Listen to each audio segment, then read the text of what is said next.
Okay, we're going to talk about it because I want to talk about it. So, I had an experience and I had to observe this woman. And, at first I really didn't know what to think because, this woman reminds me of myself in the past. She is an older woman though.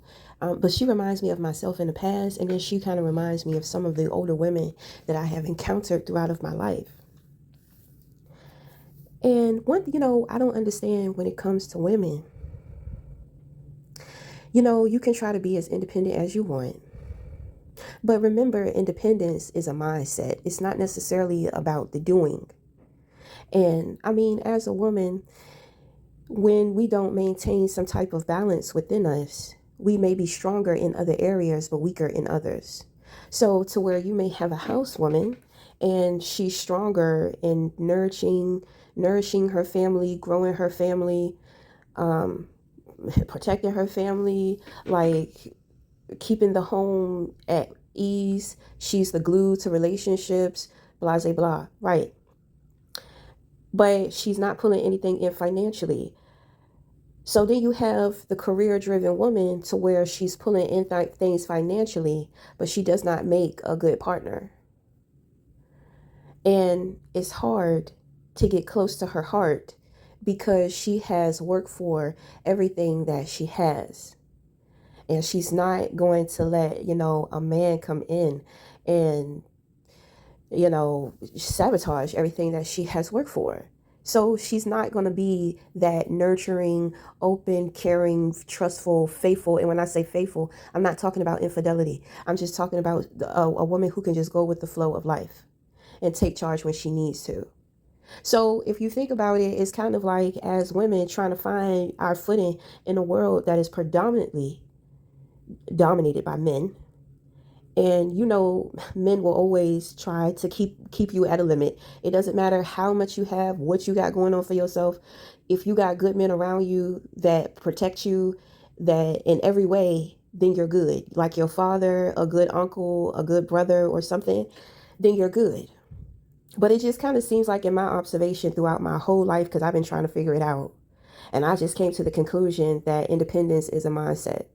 So, and when it comes to a woman, it's so much more harder for us. But the expectations of men can be very overwhelming and oppressive as well. So it's just certain things in life that I constantly observe because I'm looking for a solution. I'm looking for an option in the situation, and unfortunately, some situations, it's kind of like you can't have one without the other.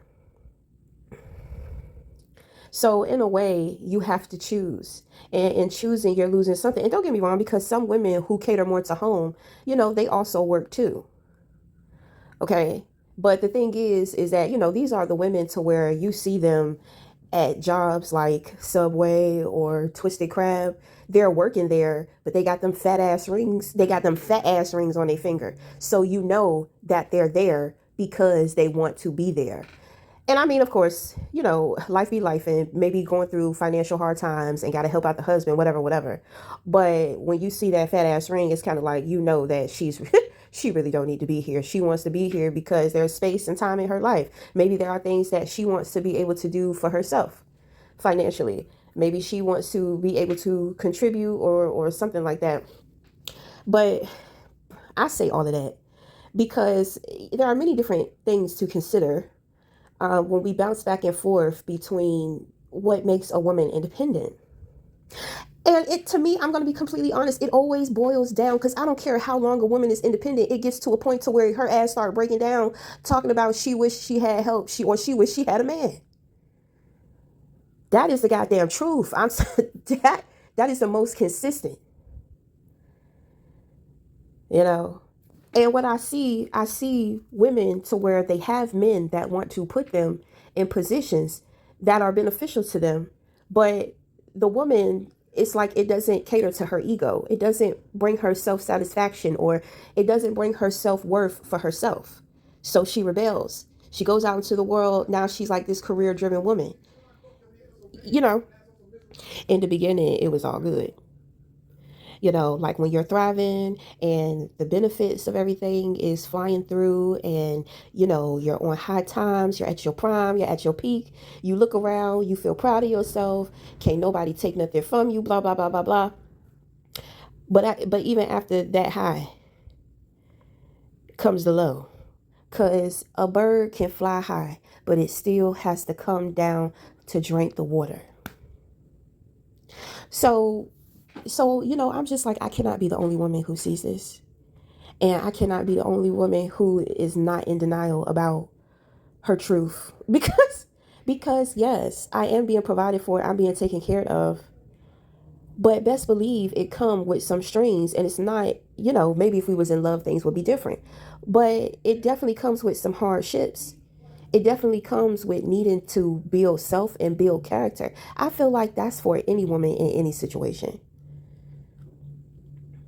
And I feel like if you work on your mind, if you work on yourself, when it comes to your finances, then you will find the balance because you already have you. But when we're thrown out here into the world, we're not necessarily growing up or being taught self love, self care, how important it is to find ourselves. A lot of parents, they push the agenda: go to school, get good grades, go to college, get a decent job. Do it that way. So, but there's no, well, who am I? And who am I? What do I want? You know what I'm saying? There's no time for that. So I was observing this woman. So when I first met her, she had lots of friends. Okay, so she was trying to keep up with her friends or whatever. But reality started to hit her. It seems like when people experience me, it's like reality hits them. For a moment, they panic, right? But when they begin to encounter more of me, it's like the more they begin to appreciate, and they start becoming enlightened to certain things about themselves.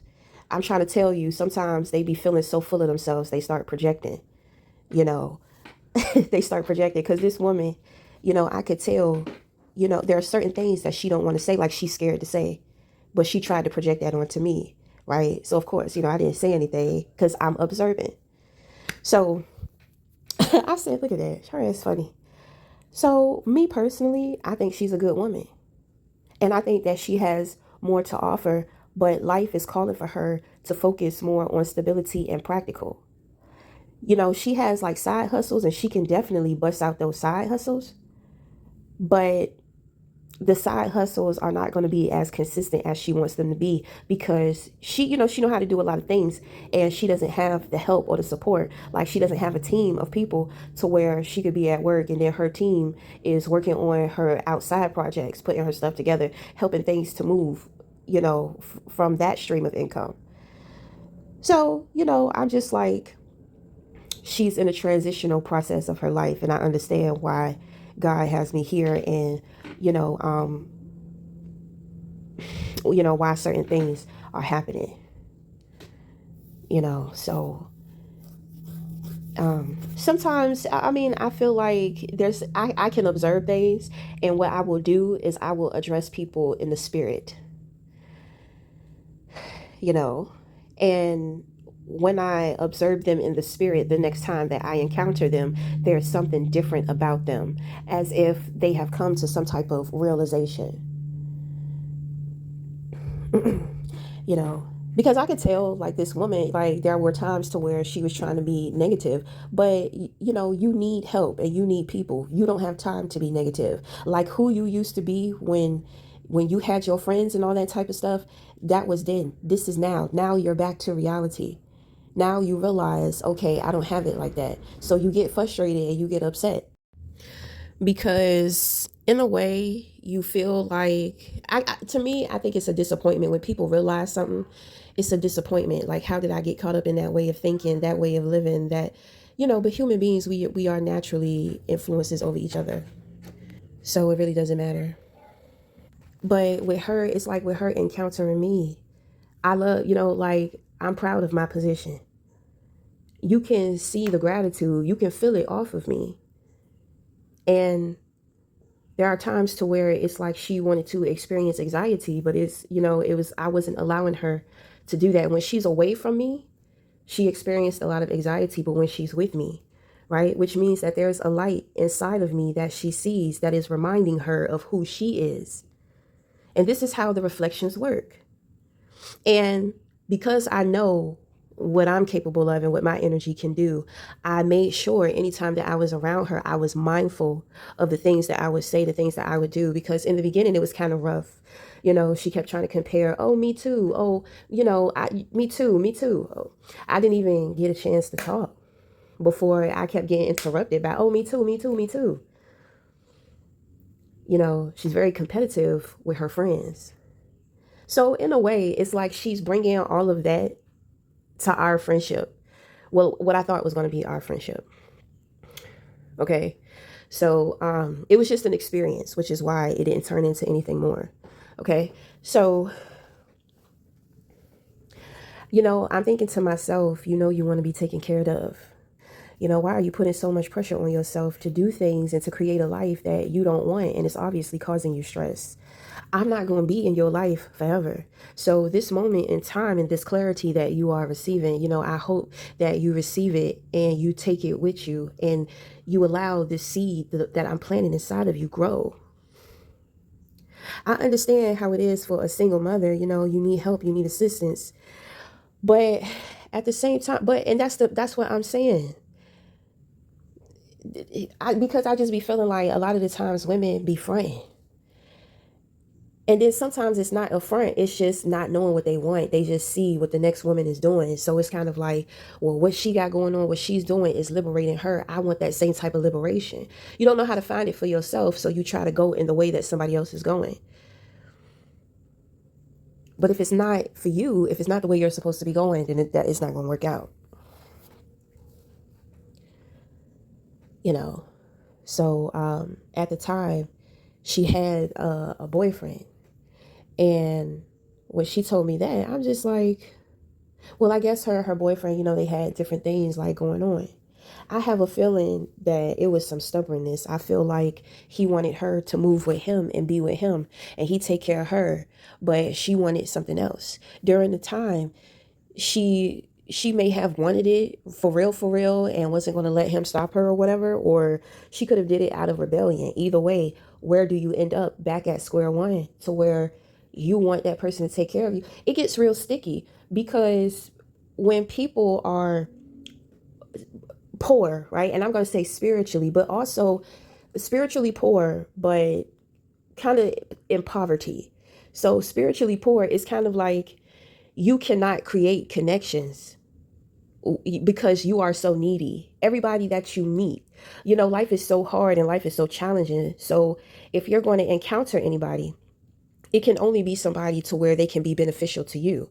And if they're not beneficial to you, then you need them, it's like they waste your time. But time is money. So if you spend your time, your money in investing within good foundations in people, then you'll notice how you will receive that back. But most people that come from a poor mindset, it's like half of the time they don't even like you because they may even envy you because they look at your life and think that your life is easy. This is what I have to deal with a lot of older women. Oh, well, you got help, you got somebody taking care of you, blah, blah, blah, blah, blah. So then they start like feeling some kind of way, and because my life seems to be easier than them, they have this subliminal entitlement to where I'm supposed to be helping and supporting them.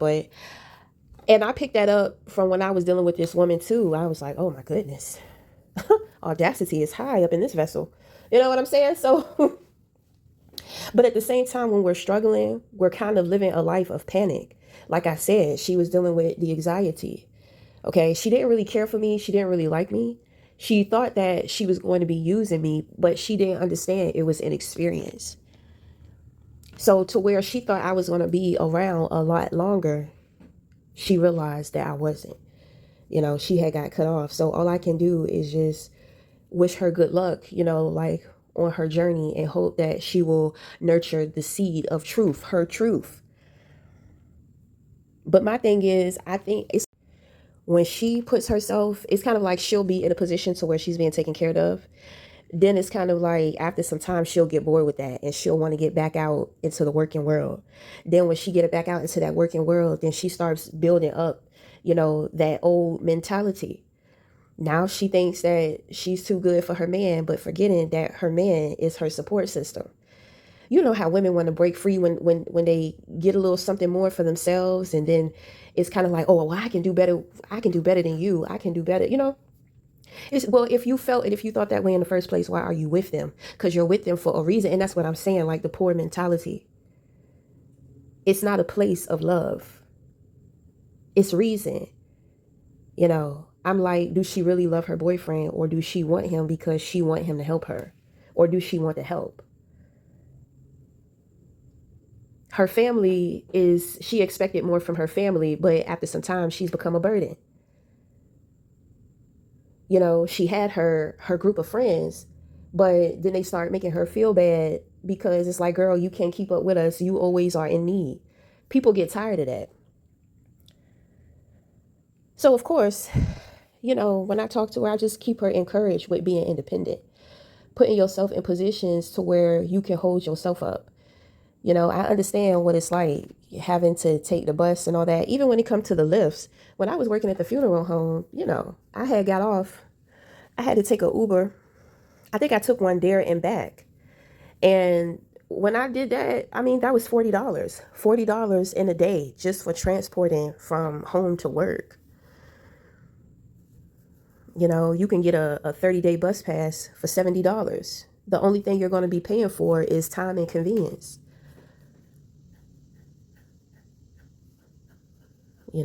I told her things are going to be better than what she anticipated, and they definitely are. But I feel like just as a woman, you need to know exactly what it is in which that you want, and understand that after some time, you may switch up. You may switch up what you want, but when you know who you are, that's why I feel like when women are single, you need to be taking that time out to get to know more of you, get closer to you, taking better care of you, building on you, getting in tune with that individuality. So like I said, you can build that character. That character can go out into the world, and you're stronger. You can endure more. You're clearer. You're more on top of your shit. But I mean, to me, it's about balance. And you are the creator of your life, so you can do whatever it is you want to do. You just got to be true to yourself. Sometimes I want to work, and sometimes I don't. But one thing that I know for sure is that what I know how to do, I'm not going to never stop doing it. So I might as well figure out what to do with that instead of chasing down behind the job. If the circumstances call for it, then of course, okay. I ended up getting the job at the funeral home because I wanted to be able to help out with Christmas and my son's sweet 16th birthday. And I was able to do that. His dad don't need help with that, but I mean, I wanted to contribute. So I feel like you should just do what you want to do, but know what you want. Know what you want. Some days I feel like I want a long-term job. Some days I wake up and I'm glad I'm not working. I thank God for my talents, my skills.